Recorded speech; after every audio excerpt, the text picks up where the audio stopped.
அதான் எனக்கு ஒண்ணும் புரியல. ஏற்கனவே அவன் லவர் குட்டி வந்து கொஞ்ச நாளைக்கு தங்கிக்கணும்னு சொன்னான். சரி நம்மளால அவன் லவர் கெட்டு போயிடக்கூடாது அப்படிங்கிற ஓகே. அடுத்த லவரோட குடும்பத்தையே குட்டி வந்தான். சரி அதனால அவன் லவர் கெட்டு போயிடக்கூடாது. மேற்கொண்டு லாரியில வராங்க. போற பக்கம் பார்த்தா திருநெல்வேலி கிழக்கு போட்டு இருக்கு. ஏற்கனவே ஒரு பக்கம் அவன் போலீஸ் தெரியுது, ஒரு பக்கம் ரவுடி ஸ்கூல்ல தெரியுதுங்க. இந்த நேரத்துல என் வீட்டுல அந்த உட்காந்து அதுதான் நான் சொல்றேன்.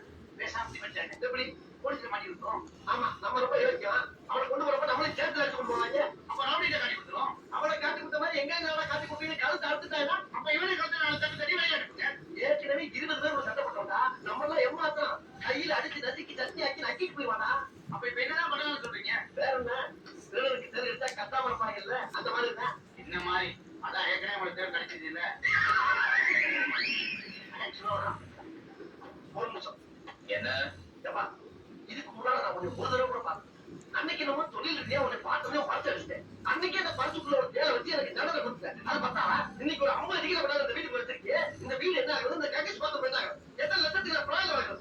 மெட்ராஸ்ல 1 கோடி பேர் இருக்கான். அந்த மாதிரி விட்டு ஏன் வந்திருக்கு? இது என்ன நியாயம்? அதே கேள்வி நான் கேட்கிறேன். அதே 1 கோடி மக்களை விட்டு ஏன் பார்த்து சொல்லியே அதே நியாயமா? தொழில்பா நான் தொழிலுக்கு துரோகம் பண்ண முடியாது. அப்பா இதை சொன்னப்பா நான் சொன்னது துரோகம் பண்ண முடியாது. பெருசா போக முடியலமா.